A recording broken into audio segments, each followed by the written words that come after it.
Bon Dieu bénit nous toutes. Nous saluons nous et nous disons bon Dieu merci d'être que le nous privilège. Matin, nous capables de réunir ensemble dans la présence libre pour nous adorer, prier et par gloire, l'honneur, louange, adoration que lui-même seul lui méritait. Matin, nous allons continuer avec le ministère de Jean-Baptiste. Nous appelons côté dans Matthieu chapitre 3. Matthieu chapitre 3, côté Jean-Baptiste lui-même, il commençait à prêcher le royaume de Dieu. Matthieu chapitre 3, en ce temps-là, parut Jean-Baptiste,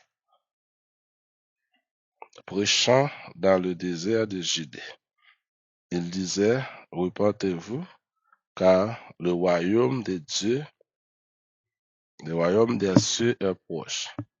Jean est celui qui avait été annoncé par Isaïe le prophète lorsqu'il disait, c'est ici la voix de celui qui crie dans le désert de préparer les chemins du Seigneur, aplanissez ses sentiers. Bon Dieu béni nous. Oui, c'était le message de la parole du prophète de Jean-Baptiste. Si j'ai nous matin, Jean-Baptiste était venu pour annoncer ou pour faire entrer le peuple d'Israël dans le royaume de Dieu. Jean-Baptiste était venu pour faire entrer le peuple d'Israël dans le royaume de Dieu. Oui, c'est que Jean était quelqu'un qui a reçu l'appel de Dieu, mais d'une façon vraiment spéciale, avec une mission tout à fait spéciale. Jean était venu pour faire entrer le peuple d'Israël dans le royaume de Dieu. Le peuple d'Israël était composé justement des justes et des injustes. Des justes, ce sont les justes des pécheurs. Le peuple d'Israël était composé de deux catégories de monde, des hommes justes et des hommes injustes. Jusqu'à présent, la vie constitue de deux catégories de monde, des hommes et des femmes justes et des hommes et des femmes également qui injustes.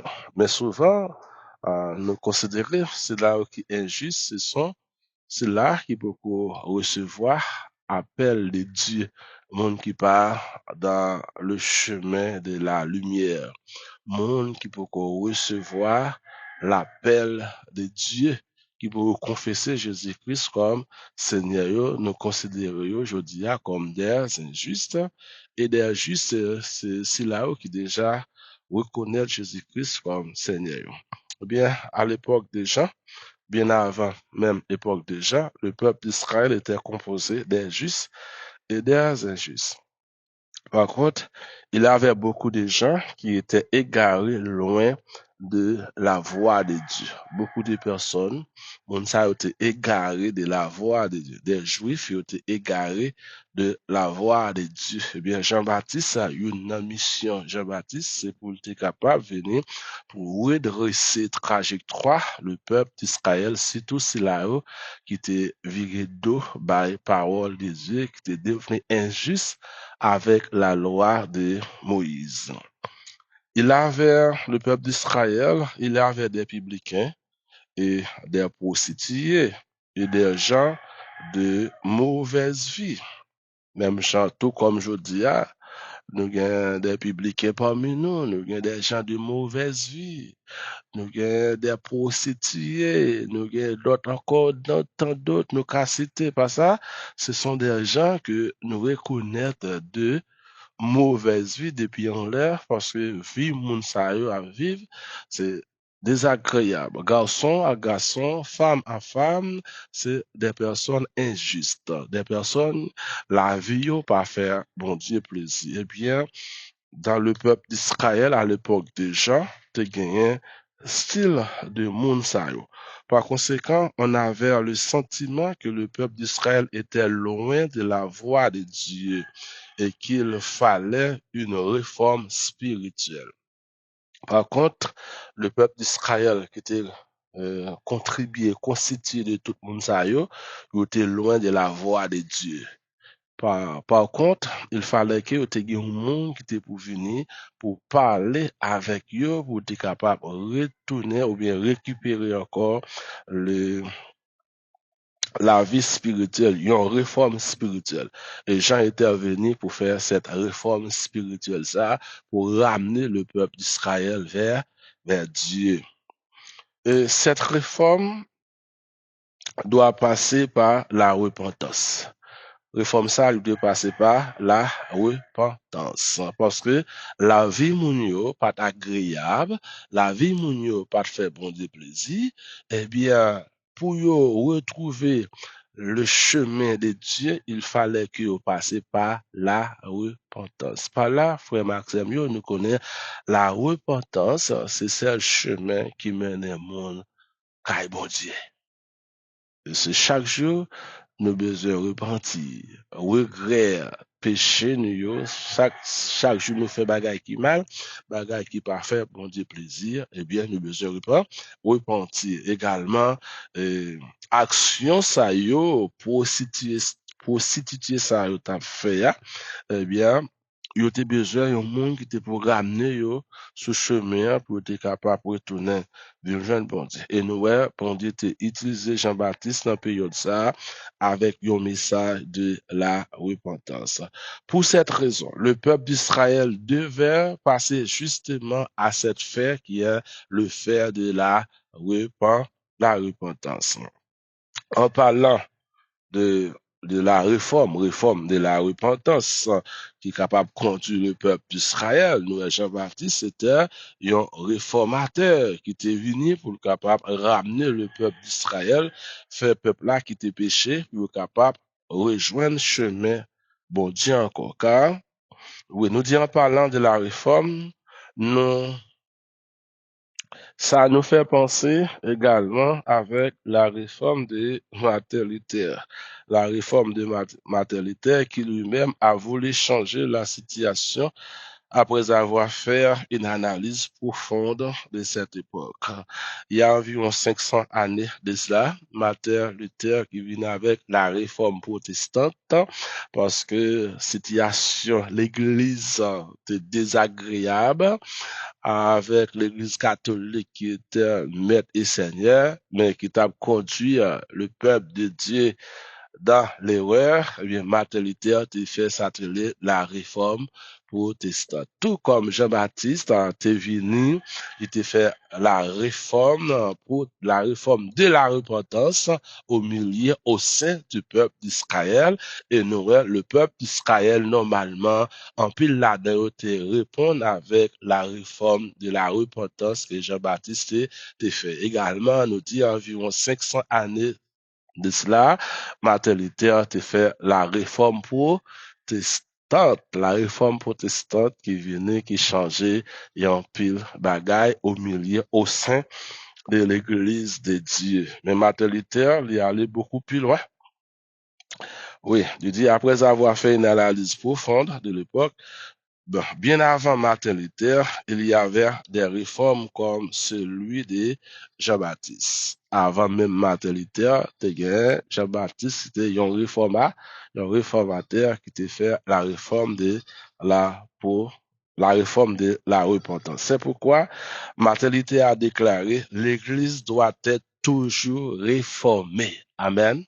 L'Église doit être toujours réformée. Si nous regardons la situation de l'Église aujourd'hui, nous avons l'Église besoin de réformer. L'Église besoin de réformer dans la période où nous vivons là, parce que ça nous est passé en tant d'Église, situation a changé complètement et nous demandé est-ce que vraiment c'est l'Église ça, Jésus-Christ a pour retourner venir chercher. Eh bien, si c'est pas l'église, ça, c'est dans la parole de Dieu, Christ a retourné venir chercher, eh bien, l'église a besoin de réformer. L'église a besoin de retourner dans la Bible, dans la parole de Dieu, pour marcher, pour suivre, pour orienter, selon la parole de Dieu, pour capable de gagner le gars dans l'église, je dis, puis le monde qui dit, y a tant son trompette, même son, yo pas attendre, non? Parce que comportement, yo pas ça, bon Dieu béni, non. M'ba aller plus loin, non, mais bagay yo vraiment drôle. Bagay yo vraiment difficile. Alors, dans l'église, tout est club. L'église, tout est night club. Moun fait ça, yo, là dans l'église. Non, mais Christ, c'est pas l'église, ça, là, tout est cherché. Pasteur ni yo, docteur ni yo, l'église a besoin yon l'autre réforme encore, parce que l'église a écarté le chemin salut ya. Et pas l'église, ça n'a pas gardé là, je dis à là, et pas l'église ça, qui ça peut retourner venir chercher. Maintenant, la théorie des enseignants, la théorie des enseignants. Les enseignants étaient des gens qui avaient une théorie de double prédestination. Pour les enseignants, ils disent, eh bien, ils ont une théorie de double prédestination. Nous appelle les prédestinations, la doctrine de la prédestination. Bien qu'il ne pas chita sur lui, parce qu'on là, nous va traiter un sujet sur la prédestination. Ça veut dire, pour les enseignants croyaient que souverainement, Dieu avait prédestiné un certain nombre de gens pour la vie éternelle et d'autres pour la mort éternelle. Les enseignants ont dit, un groupe monde bon Dieu déjà choisi, prédestiné juste avant naissance moun sa bon Dieu choisi pour la vie éternelle et gon l'autre groupe monde bon Dieu choisi pour la mort éternelle. Un groupe monde prédestiné, c'est comme ça les enseignants ont te idée ça et même ils t'a enseigné. Il y a un groupe qui croit que yo prédestiné pour yo gagner la vie éternelle et l'autre groupe là yo prédestiné pour yo gagner la mort éternelle. Et ça se trouve au sein même du peuple d'Israël. Ils considéraient, les enseignants pour eux-mêmes, ils considéraient que c'est eux-mêmes qui élus de Dieu. C'est-à-dire, ils prédestinés pour yo sauver. Vous avez dit, non? Prédestinés, c'est les élus de Dieu. Combien les élus de Dieu qu'il a aujourd'hui? Même dans l'église, il y a des élus qui croient de la prédestination. Mais la prédestination, pas écartée de la parole de Dieu. La prédestination, pas veut dire ou prédestiné pour sauver, et pendant un bon Dieu, pendant l'église là, on fait sauver. Bon Dieu béni nous, mais Pierre si que dans prédestination, puisque me sauver, eh bien, m'ka faire sembler, m'ka voler, m'ka vivre dans l'adultère, m'ka vivre dans fornication, m'ka marier, me divorcer, me remarier encore, m'ka tuer parce que je suis prédestiné. Puisque me prédestiné, rien pas qu'à faire me perdre ça allume.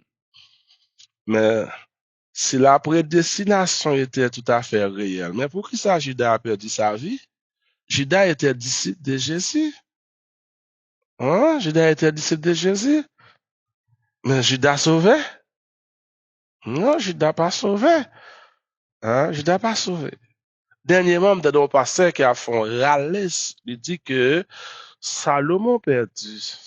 Salomon pas sauvé. Le pasteur ça a besoin de lire la Bible encore. Il n'a pas qu'à dire Salomon pas sauvé. Mais pourquoi Salomon a écrit le livre d'Ecclésiaste? L'elfine fait toute saleté fait, toute gravure fait. Le livre d'Ecclésiaste, c'est le livre de la repentance de Salomon. Oui, Salomon t'a écarté le chemin, mais juste avant Salomon mourir, Salomon dit peuple Israël, puis qu'il a jamais fait saleté fait. Puis qu'il a jamais suivi trace de fait. Vous avez pas jamais dit bagaille ça encore. Mon pasteur lui dit, Salomon perdu salut, Salomon pas sauvé. La repentance, mène moun nan royaume bon Dieu. Je dis ou ka fait bagay qui mal, mais après fin temps de la repenti ou dit Seigneur, mando pardon. Et puis pas jamais retourner là-dedans encore, séparer des péchés ça, ou abandonner péché ça, voilà donc, ou sauver.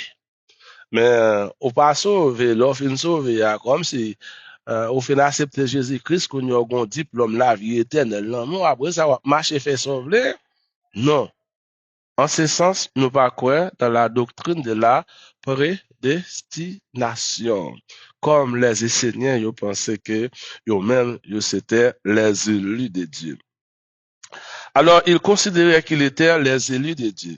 Il était celui qui s'appelait fils de la lumière. Les Esséniens, ils étaient fils de la lumière. Et l'autre groupe là, comment les autres étaient fils des ténèbres. Fils de la lumière et fils des ténèbres. Tout le monde qui veut quoi accepter Christ, il est fils des ténèbres.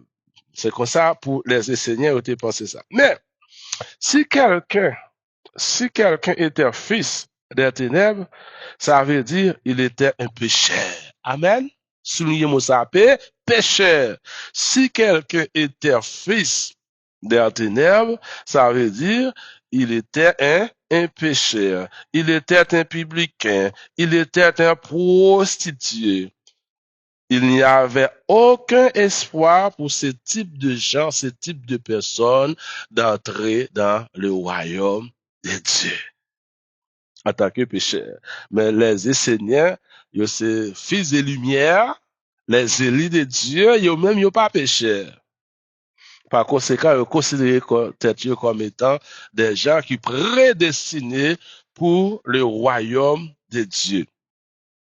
Il dit, il était destiné à être consumé par le feu au temps de la fin. Les pécheurs, ils sont destinés à soit les fils de la ténèbre, ils sont destinés pour être consommés par le temps de feu au temps de la fin. Approche de Jean-Baptiste par rapport avec la pensée des Esséniens. Pour Jean-Baptiste, il n'était pas d'accord avec les Esséniens. Pour qui ça, Jean-Baptiste pas d'accord avec les Esséniens? Sur ce point de vue ça. Pour Jean-Baptiste, même le plus grand pécheur pouvait échapper du feu éternel s'il se repentait de ses péchés. Amen. Même les plus grands pécheurs pouvaient échapper de ce feu éternel s'ils repentaient de ses péchés, s'ils se repentirent de ses péchés. Pour Jean-Baptiste, non. Jean-Baptiste pas pensé, même Jean et Seigneur pensé là.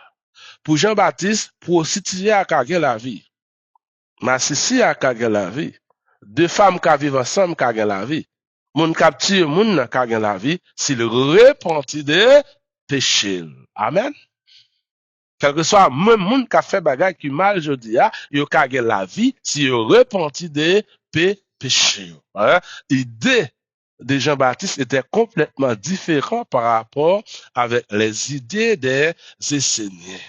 Pour les Esséniens, pour Jean-Baptiste, disons, la doctrine de la prédestination que les Esséniens y a prêché, y a enseigné, Jean-Baptiste pas quoi la donne. Jean-Baptiste quoi, yon moun a sauvé parce qu'il repentit des péchés. Yon moun qui était dans mauvais chemin, lui repentit. Et frère Maxime, yon pas d'autres moyens pour moun rentrer dans le royaume de Dieu pas, sinon pas la repentance. Voilà donc, Jésus pourrait reprendre le message de Jean-Baptiste. Repentez-vous car le royaume des cieux est proche. Jésus pourrait aller sous même ligne avec Jean-Baptiste. Jean-Baptiste dit, les Esséniens non, même les plus grands pécheurs. Il est privilégié pour l'entrer dans le royaume de Dieu s'il repentit des péchés. Alors pour Jean-Baptiste, la repentance donne accès à tous les hommes et les femmes pour pouvoir entrer dans le royaume de Dieu.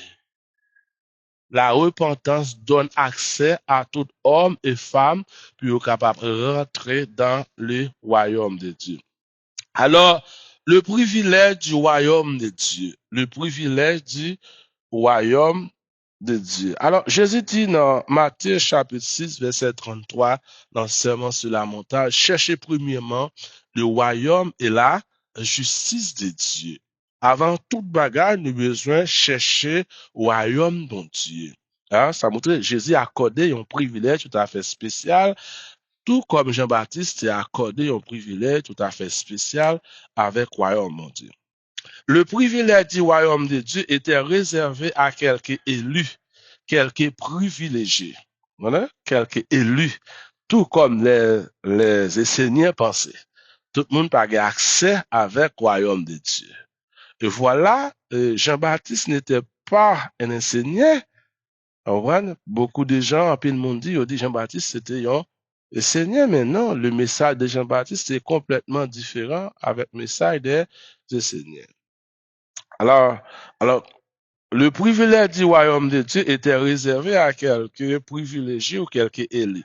Mais Jean-Baptiste était opposé à cette idée parce que pour lui, chaque personne avait la possibilité de se repentir. Jean-Baptiste était opposé avec l'idée et Seigneur parce que pour Jean-Baptiste, chaque monde, quel que soit moun nan, quel que soit action moun nan qu'on a fait, depuis li repenti, il y a une chance pour l'entrer dans le royaume de Dieu. Pour l'entrer dans le royaume de Dieu, il faut qu'il repenti et abandonner, il séparer complètement du péché. Voilà le accès pour l'entrer dans le royaume de Dieu. C'est pourquoi Jean a adressé essentiellement aux pécheurs. Le message de Jean était adressé directement aux pécheurs, aux gens de mauvaise vie, gens qui vivent mal, hein? Les publicains, les prostituées, des hommes, des femmes de mauvaise vie. Eh bien, Jean-Baptiste s'est adressé message de la repentance avec Mounsayo pour dire Mounsayo qui peut être perdu espoir, Mounsayo qui peut être humilié par d'autres groupes de personnes. Eh bien, Jean-Baptiste dit que, eh bien, eux-mêmes, ils ont la vie éternelle si yo repenti, si yo abandonné, ça qu'on a fait, si yo séparé complètement des péchés. Si péché chitant dans l'église là, si péché chitant dans la caille, ou pas qu'à penser que la vie éternelle. Ou pas qu'à penser au royaume qu'a préparé pour rentrer dans le royaume de Dieu, faut qu'on complètement séparé de qui ça, de tout péché. C'est pourquoi Jean adressait essentiellement aux pécheurs qui n'avaient pas d'espoir d'entrer dans le royaume de Dieu. Les pécheurs n'ont pas d'espoir pour entrer dans le royaume de Dieu. Les pécheurs ne pouvaient pas penser de la même manière que les Esséniens pensaient. Parce que les Esséniens, ils pensaient que c'est fils de la lumière. Hein? Les gens qui élus déjà pour le royaume de Dieu.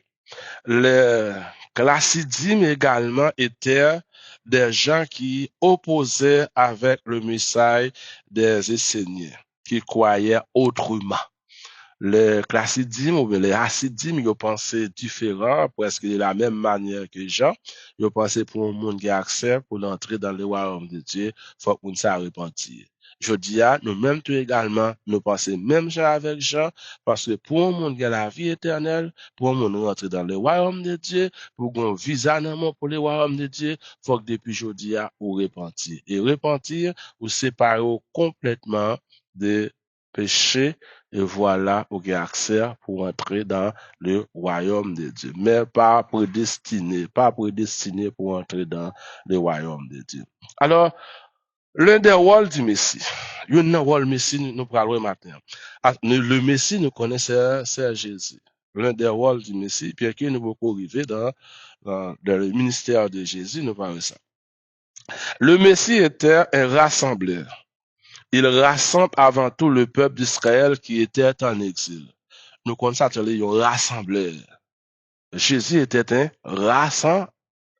Tout comme Jean-Baptiste était un rassembleur. La rassembler, la unifier tout le monde ensemble. Oui, nous dit, le Messie était un rassembleur. Il rassemble avant tout le peuple d'Israël qui était en exil. Le peuple d'Israël était dispersé dans beaucoup de nations. Depuis à l'époque du roi des Assyriens qui a envahi les royaumes du Nord en 722, avant Jésus-Christ, le peuple d'Israël était déjà commencé à disperser un peu partout dans le monde entier. Nous connaissons, après la mort de Salomon, le peuple d'Israël était divisé en deux royaumes. Nous avons le royaume du Nord, le royaume du Sud. Le royaume du Nord qui était dirigé par Jéroboam et le royaume du Sud qui était dirigé par Roboam. Roboam, c'était le fils de Salomon. Et pour les royaumes du Nord, ils ont été écartés complètement de Dieu.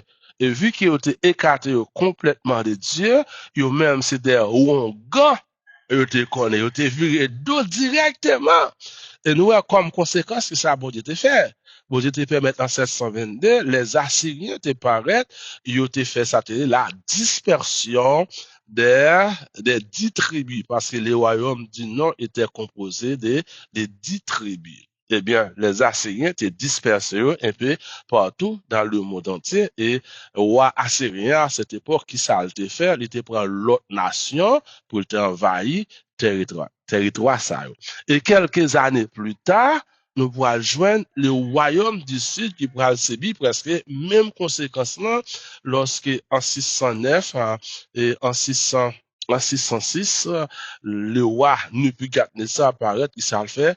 Lui fait s'attirer la déportation du royaume du sud qui était la donne des tribus. Le roi Nebuchadnezzar, il transportait Juifs la Kaili et qui ça le faire, l'écraser fameux temple Salomon te construit, l'écraser belle ville que David te construit. C'était conséquence de la désobéissance du peuple d'Israël. Et puis, depuis cette deux périodes-là, le peuple d'Israël vient devenir un peuple qui a vécu, on dit, diaspora, qui a vécu dans l'autre nation. Eh bien, puisque le temps pour que Messie après venir, eh bien, Jean-Baptiste qui était venu comme un rassembleur d'abord, et le Jésus-Christ venu également, nous connaissons, mission Jésus-Christ, c'était rassembler tout le peuple ça, qui était déjà exilé dans le monde entier pour le faire retourner là, Kaili à l'époque, ou bien dans le temps messianique. Oui, nous dire, Nebuchadnezzar était paraît en 606 et il a commencé à faire la déportation à partir de 606 pour déporter les Juifs au sud de l'Irak actuel. Ces deux mouvements ont conduit le peuple d'Israël un peu partout dans le monde entier. Et lorsque le Messie sera venu, l'un des rôles du Messie serait justement de rassembler le peuple d'Israël qui était dispersé dans son pays. Jésus missionne, une mission, le peuple d'Israël qui est dispersé, qui t'a vu dans l'autre pays, qui était beaucoup là dans la diaspora, eh bien, qui ça a besoin de faire? Jésus-Christ a besoin pour qu'il était retourné, rassemblé, peuple ça, pour que le peuple ça te retourné dans le pays encore. Mais certains pensent que le rôle du Messie n'était pas tout simplement de faire un rassemblement géographique, mais aussi de faire un rassemblement spirituel. Bon Dieu béni nous.